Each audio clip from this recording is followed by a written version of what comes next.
அனைவருக்கும் வணக்கம். யானைக்கு வாலாக இருப்பதை விட ஈக்கு தலையாக இருப்பது மேல் அப்படிங்கிற தத்துவத்தை அடிப்படையாக கொண்டு வாழக்கூடியவங்க யார் அவங்க அப்படின்னா நம்மளுடைய தனுசு ராசி அன்பர்கள் தான். ரொம்ப நல்லவங்களாக இருப்பாங்க, ரொம்ப வல்லவங்களாகவும் இவங்க இருப்பாங்க. அதே நேரத்தில் இவங்க ரொம்ப கர்வமானவங்க அப்படின்னு கூட சொல்லலாம். போராடுவதற்கு எப்பவுமே தயங்க மாட்டாங்க. எவ்வளோ பிரச்சனை வந்தாலும் பார்த்துக்கலாம் நம்ம அப்படிங்கிற மாதிரி ஒரு மனதைரியம் இவங்களுக்கு அதிகமாகவே இருக்கும். பொதுவாகவே இவங்க எல்லா விஷயத்துலையுமே கொஞ்சம் நாட்டம் அதிகம் உள்ளவங்களாக இருப்பாங்க. முக்கியமாக பார்த்திங்கன்னா இசையில் அதிக ஆர்வம் இருக்கும், கலையிலையும் கொஞ்சம் ஆர்வம் உள்ளவர்களாக இந்த தனுசு ராசி அன்பர்கள் இருப்பாங்க. ஏன்னா இவங்க பார்த்திங்கன்னா குருவோட ஆதிக்கத்தில் பிறந்தவங்க. அதனால் அறிவையும் புகழையும் பெரிதும் வரணும் அப்படின்னு முயற்சி செய்யக்கூடியவங்களாக இந்த தனுசு ராசி அன்பர்கள் இருப்பாங்க. ஒரு சில கொள்கைகளை கடைபிடிக்கக்கூடியவங்களாக இருப்பாங்க. இந்த தனுசு ராசியில் பிறந்த மூல நட்சத்திரக்காரங்களை பார்த்தீங்க அப்படின்னா திருமணம் செஞ்சுக்கிட்டா சரி, இந்த மூல நட்சத்திரத்தில் பிறந்தவங்க ஆணாக இருந்தாலும் சரி பெண்ணாக இருந்தாலும் சரி திருமணம் செஞ்சுக்கிட்டாங்க அப்படின்னா பார்த்தா மாமியாருக்கு ஆகாது அப்படின்னும், மருமகளாக இருந்தது அப்படின்னா மாமனாருக்கு ஆகாது அப்படிங்கிற மாதிரி சொல்லுவாங்க. அது அவங்களுடைய கர்ம வினைக்கு ஏற்ப தான் அமையும். இது நட்சத்திரத்திற்கும் அதுக்கும் சம்மந்தமே இல்லை. அதே மாதிரி அவங்களுடைய தாலி பாக்கியம் சிறப்பாக இருந்தது அல்லது அங்கே பிள்ளைங்களுடைய ஜாதகத்தில் தெரியும். அவங்களுடைய மூத்த பிள்ளைங்களுடைய ஜாதகம் கர்ம பலன்கள் நல்லா இருந்தது அப்படின்னா ரொம்ப ஆயுள் இருப்பாங்க. இப்படி தான் சாஸ்திரம் சொல்லுது. இருந்தாலும் நம்ம ஒரு சில ஜோதிடர்கள் அந்த மாதிரி தவறாக கணித்து கூறுவது அவங்களுடைய அறியாமை. தனுசு ராசி அன்பர்களுக்கு இந்த 2025 எப்படி அமைந்திருக்கு, இந்த ஆண்டில் உங்களுக்கு கிரக நிலை எப்படி அமைந்திருக்கு, இந்த ஆண்டுலேருந்து உங்களுக்கு என்னென்ன மாற்றங்கள் நிகழ இருக்குது, இந்த ஆண்டில் உங்களுக்கு என்னென்ன நற்பலன்கள்லாம் கிடைக்க இருக்குது, இந்த 2025 புது வருட பிறக்க இன்னும் ஒரு சில நாட்களே இருக்கிற நிலையில் இந்த ஆண்டிலிருந்து உங்களுக்கு என்னென்ன நற்பலன்கள்லாம் கிடைக்க இருக்குது அப்படிங்கிறது எல்லாமே இந்த வீடியோவில் விளக்கமாக சொல்லியிருக்கோம். நிச்சயமாக இந்த வீடியோ உங்களுக்கு பயனுள்ளதாக தான் இருக்கும். இந்த வீடியோவை ஸ்கிப் பண்ணாமல் கடைசி வரிகளும் பாருங்கள். நீங்கள் இப்போ தான் ஃபஸ்ட் டைமாக நம்ம சேனலை பார்க்குறதா இருந்தால் நம்ம சேனலை சப்ஸ்கிரைப் பண்ணிவிட்டு கூடவே இருக்கிற பெல் ஐக்கானையும் கிளிக் பண்ணிக்கோங்க. அப்போ தான் நாங்கள் போடுற ஒவ்வொரு வீடியோவுமே உங்களுக்கு நோட்டிஃபிகேஷனாக வரும். நீங்கள் தனுசு ராசி அன்பராக இருந்தால் மறக்காமல் நம்மளுடைய சேனலுக்கு ஒரு லைக் கொடுத்துட்டு உங்களுடைய ஃப்ரெண்ட்ஸ் யாராவது தனுசு ராசியில் இருந்தாங்க அப்படின்னா மறக்காமல் இந்த வீடியோவை அவங்களுக்கும் ஷேர் பண்ணிவிடுங்க. தனுசு ராசியில் நீங்கள் எந்த நட்சத்திரத்தில் பிறந்தீங்க அப்படிங்கிறத மறக்காமல் எங்களுடைய கமெண்ட் பாக்ஸில் தெரிவிங்க. இந்த தனுசு ராசி அன்பர்களுக்கு இந்த 2025 வருடத்தில் ரொம்ப மகத்துவத்தை தரக்கூடிய ஒரு ஆண்டாக இந்த ஆண்டு அமைந்திருக்கு அப்படின்னே சொல்லலாம். ராசிக்கு 10ல் இருந்த கேது பகவான் 9ஆம் இடத்துக்கு போக இருக்கிறார். அர்த்தாஷ்டமத்தில் இருந்த ராகு 3ஆம் இடத்துக்கு வர இருக்கிறார். 3ல் மறைந்திருந்த சனி பகவான் 4ஆம் இடத்திற்கு செல்ல இருக்கிறார்.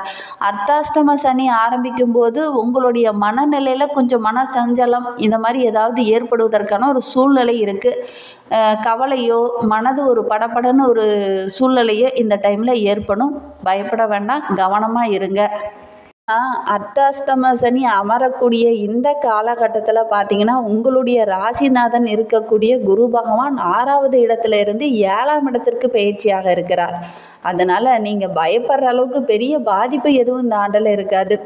அதே மாதிரி ஒரு சில விஷயங்களில் கொஞ்சம் கவனமாக இருக்கணும். அது என்ன அப்படிங்கிறத தெளிவாக பார்க்கலாம். உங்களுக்கு ஜோதிட ரீதியாக ஏதாவது சந்தேகங்கள் இருக்குது அல்லது ஜோதிடர்கிட்ட ஏதாவது ஆலோசனை வேணும்னா டிஸ்கிரிப்ஷனில் ஜோதிடரோட வாட்ஸ்அப் நம்பர் கொடுக்கப்பட்டிருக்கு. அந்த நம்பருக்கு கால் பண்ணி முன்பதிவு செய்துக்கோங்க. இந்த தனுசு ராசிக்காரங்களுக்கு 2ஆம் அதிபதி 3ஆம் அதிபதியாக இருந்த சனி பகவான் 4ஆம் இடமான சுகஸ்தானத்துக்கு அமர இருக்கிறார். 2, 3க்குரிய கிரகம் 4ஆம் இடத்துல வருவதனால இறைவனுடைய அருள் பரிபூரணமாக இந்த டைமு கிடைக்கும். பெரிய மாற்றங்கள் இந்த ஆண்டில் ஏற்படும். ஒரு சிலருக்கெல்லாம் பார்த்தீங்கன்னா ஊர் மாற்றமோ அல்லது தொழிலில் மாற்றமோ இடம் மாற்றமோ அல்லது சொத்து பத்துகள் வாங்குவதற்கான யோகமோ இந்த ஆண்டில் நிறைய கிடைக்கும் நம்மளுடைய தனுசு ராசி அன்பர்களுக்கு. 2025 மே மாதத்தில் வரக்கூடிய குரு பெயர்ச்சி, அதாவது 7ஆம் இடத்தின் பார்வையாய் ராசியை பார்ப்பதனால ஒரு பெரிய தெளிவு, தன்னம்பிக்கை, பல முக்கிய காரியங்களில் நீங்கள் எடுக்கிற முடிவு எல்லாமே உங்களுக்கு சாதகமாக அமையிருக்கு. அதுவும் இந்த 2025 அப்படிங்கிறது நம்மளுடைய தனுசு ராசிக்காரர்களுக்கு நல்ல ஒரு சாதிக்கக்கூடிய ஆண்டாக அமைந்திருக்கு அப்படின்னே சொல்லலாம். வேலையில் நல்ல ஒரு பட்டம், பதவி, பேர், புகழ் இதெல்லாம் காத்திருக்கு அப்படின்னே சொல்லலாம். பெரிய பொறுப்புகள்லாம் உங்களை தேடி வர இருக்குது. அதே மாதிரி அரசியலில் இருக்கக்கூடியவங்களுக்கெல்லாம் புதிய பட்டம் பதவியெல்லாம் கிடைக்கக்கூடிய யோகம் கட்டாயம் இந்த ஆண்டில் கிடைக்கும்.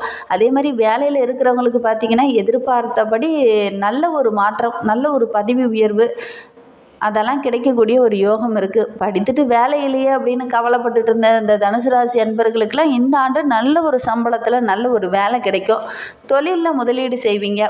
அந்த முதலீட்டில் பார்த்தீங்க அப்படின்னா இரட்டிப்பு லாபம் இந்த ஆண்டில் கிடைக்கும். ஒரு தனுசு ராசி அன்பர்கள் இருக்காங்க அப்படின்னா கடந்த 3 வருடமாக படாத பாடுபட்டிருப்பீங்க. அதுவும் 7.5 சனி முடிந்தும் கூட நாங்கள் அவ்வளோ கஷ்டப்பட்டோம், அவ்வளோ பிரச்சனைகளை சந்தித்தோம், எங்களுக்கு இன்னும் 7.5 சனியே முடியலையா அப்படிங்கிற ஒரு நிலைமை கூட உங்களுக்கு வந்திருக்கும். ஆனால் இனி வருகின்ற மாற்றம் நிச்சயமாக கவலைப்படுற அளவுக்கு எதுவுமே கிடையாது. பெரிய மாற்றம் தான் உங்களுக்கு. குடும்ப வாழ்க்கையை பொறுத்தவரையில் எல்லா நல்ல பலன்களையும் தரக்கூடிய ஒரு மாற்றமாக தான் இந்த ஆண்டு இந்த தனுசு ராசி அன்பர்களுக்கு அமைந்திருக்கு அப்படின்னே சொல்லலாம். குடும்ப வாழ்க்கையை பொறுத்தவரையிலும் நல்ல ஒரு மாற்றம் நீங்களே எதிர்பார்த்துருக்க மாட்டீங்க. இவ்வளோ மாற்றம் நம்மளுடைய வாழ்க்கையில் இந்த ஆண்டில் நடக்க இருக்கா அப்படின்னு ஆச்சரியப்படுற அளவுக்கு இருக்கும். அந்த அளவுக்கு நல்ல மாற்றங்கள்லாம் இந்த ஆண்டில் நடக்க இருக்கு அப்படின்னே சொல்லலாம். வீட்டில் ஏதாவது கஷ்டம் அப்படின்னா மன உளைச்சல் இந்த மாதிரி சின்ன சின்ன பிரச்சனைகள் வருவதற்கான ஒரு சூழ்நிலை இருக்குது. இருந்தாலும் கவனமாக இருப்பீங்க, நீங்கள் சமாளிச்சிருவீங்க. இருந்தாலும் கொஞ்சம் கவனமாக இருங்க. மற்றவங்ககிட்ட பேசும்போது கொஞ்சம் நிதானமாக பேசுங்க, அவசரப்பட வேண்டாம். ஏதாவது ஒரு ரூபத்தில் வருத்தம் அப்படிங்கிறது உங்களுக்கு வந்துக்கிட்டே இருக்கும். இதனால் பல வழிகளை தாங்கக்கூடிய ஒரு சூழ்நிலையும் நம்மளுடைய தனுசு ராசி அன்பர்களுக்கு ஏற்படும். முடிந்த அளவுக்கு கொஞ்சம் கவனமாக இருங்க. கொஞ்சம் சிந்தித்து செயல்பட்டிங்கன்னா அந்த பிரச்சனை எல்லாமே சரியாகக்கூடிய ஒரு சூழ்நிலை இருக்குது. ஒரு சிலர்லாம் பார்த்திங்கன்னா இந்த பழைய வீட்டை புனரமைத்து அந்த வீட்டுக்கு குடியேறுவதற்கான ஒரு யோகம்லாம் இருக்குது. ஒரு சிலர்லாம் புதிய வீடு கட்டி குடியேறுவதற்கான யோகம்லாம் இருக்குது. உங்களுடைய பூர்வீக சொத்தில் கூட சின்ன சின்ன வில்லங்கங்களும் பிரச்சனைகளும் இது நாள் வரைக்கும் இருந்திருக்கும். அந்த பிரச்சனை எல்லாமே சரியாகக்கூடிய ஒரு ஆண்டாக இந்த ஆண்டு அமைந்திருக்கு அப்படின்னே சொல்லலாம். தொழிலில் பார்த்தீங்க அப்படின்னா நல்ல விஷயங்கள் நிறைய நடக்கிறதுக்கு. ஏன்னா இது நாள் வரைக்கும் நல்ல விஷயங்கள் நிறைய தான் நடந்திருக்கும். இருந்தாலும் கொஞ்சம் மெத்தன போக்காக நீங்கள் இருந்திருப்பீங்க. இந்த டைமுக்கு பார்த்தீங்கன்னா ஒவ்வொரு விஷயத்தையும் ரொம்ப நுணுக்கமாக ஆராய்ந்து செயல்படுவீங்க. அது உங்களுக்கு நல்ல ஒரு லாபத்தை பெற்றுத்தரும். அலைச்சல் கொஞ்சம் கூட இருந்தாலும் நல்ல ஒரு லாபம் கிடைக்கக்கூடிய ஒரு ஆண்டாக தான் இந்த ஆண்டு அமைந்திருக்கு அப்படின்னே சொல்லலாம். வேலையில் இருக்கிறவங்க கூட இந்த வேலையை செய்தே முடிக்க முடியாது, இதை முடிக்க முடியாது அப்படின்னு ஒரு நிலைமைக்கு வந்த ஒரு வேலையை கூட நீங்கள் ரொம்ப திறமையாக செய்து முடித்து வெற்றி காண்பீங்க. அதனால் மற்றவங்களுடைய பாராட்டு இந்த டைமு கிடைக்கும். ஒரு சிலர்லாம் பார்த்திங்கன்னா பெரிதாக முதலீடு செய்து லாபத்தை பெறலாம் அப்படின்னு சொல்லி முதலீடு செய்வீங்க. கண்டிப்பாக இந்த ஆண்டில் முதலீடு செய்தீங்கன்னா நல்ல ஒரு லாபம் கிடைக்கும்.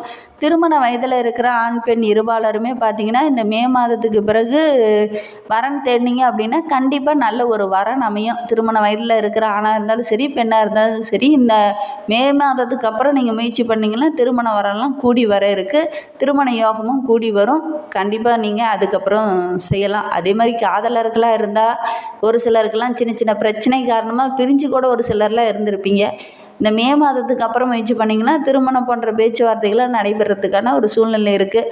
கணவன் மனைவியிடையே நல்ல ஒரு மகிழ்ச்சி பங்கக்கூடிய ஒரு ஆண்டாக இந்த 2025ஆம் ஆண்டு இந்த தனுசு ராசி அன்பர்களுக்கு அமைந்திருக்கு அப்படின்னே சொல்லலாம். முடிந்த அளவுக்கு உங்களுடைய குடும்பத்தில் 3வது நபர்களால் ஏதாவது ஒரு பிரச்சனை வருவதற்கான சூழ்நிலை நிறைய இருக்குது. முடிந்த அளவுக்கு நீங்கள் யாருமே இந்த தனுசு ராசி அன்பர்கள் யாருமே 3வது நபர் தலையிடுறத தவிர்க்கிறது நல்லது. எதிரிங்க கூட நண்பருங்க கூட பேசும்போது கொஞ்சம் கவனமாக பேசுங்க. குடும்ப விஷயங்களை அவங்கக்கிட்ட பகிர்ந்துக்க வேண்டாம். புதிதாக தொழில் தொடங்குறீங்களா, புதிதாக வண்டி வாகனம் வாங்குறீங்களா, சொத்து வாங்குவதற்கான யோகம்லாம் இருக்குது. தொழில் தொடங்குவதற்கான யோகம்லாம் இந்த தனுசு ராசி என்பர்களுக்கு இந்த ஆண்டில் இருக்குது. பூர்வ புண்ணிய ஸ்தானத்தில் இருந்த அந்த தடைகள் பிரச்சனைகள் எல்லாமே நீங்கி நல்ல ஒரு வெற்றி பெறக்கூடிய ஒரு ஆண்டாக இந்த ஆண்டு அமைந்திருக்கு நம்மளுடைய தனுசு ராசி என்பர்களுக்கு. அதே மாதிரி திருமணமாகி நீண்ட நாட்களில் குழந்தை பேர் இல்லாத இருந்தவங்களுக்கு நல்ல ஒரு குழந்தை பாக்கியம் இந்த ஆண்டில் கிடைக்கக்கூடிய ஒரு யோகம் இருக்குது. அந்த நியூஸ் உங்கள் வீடு தேடி வரும். 6ல் குரு வந்தால் ஏதாவது ஒரு உடல்நல கோளாறு ஏற்படுவதற்கான ஒரு சூழ்நிலை இருக்குது. மே மாதத்துக்கு பிறகு பார்த்திங்கன்னா எல்லா பிரச்சனைகளுமே படிப்படியாக குறையும். மனதில் இருந்து வந்த அந்த குழப்பம், பயம் இது எல்லாமே படிப்படியாக குறையும். கொடுக்கல் வாங்கலில் இருந்த பிரச்சனையும் குறைய ஆரம்பிக்கும். அதேமாதிரி கூட்டு தொழிலில் இருந்தீங்க அப்படின்னா சின்ன சின்ன பிரச்சனைகள் வரும், கொஞ்சம் கவனமாக இருங்க. இன்னும் உங்களுடைய வாழ்க்கை சிறப்பாக அமைய பஞ்சமி திதி அன்று சிவபெருமானை வழிபட்டுக்கிட்டு வாங்க. இந்த ஆண்டு உங்களுக்கு சிறப்பான ஆண்டாக அமையும், நிறைய நன்மைகளும் கிடைக்கும். நம்பிக்கையோடு பஞ்சமி திதி அன்று சிவபெருமானை வழிபட்டுட்டு வாங்க. உங்களுக்கு சிவபெருமானை ரொம்ப பிடிக்கும் அப்படின்னா ஓம் நமச்சிவாய என்ற மந்திரத்தை மறக்காமல் 3 டைம் நம்மளுடைய கமெண்ட் பாக்ஸில் தெரிவிங்க. இந்த மாதிரி பயனுள்ள தகவலை தொடர்ந்து கேட்க நம்ம சேனலை ஃபாலோ பண்ணுங்கள். தேங்க்யூ.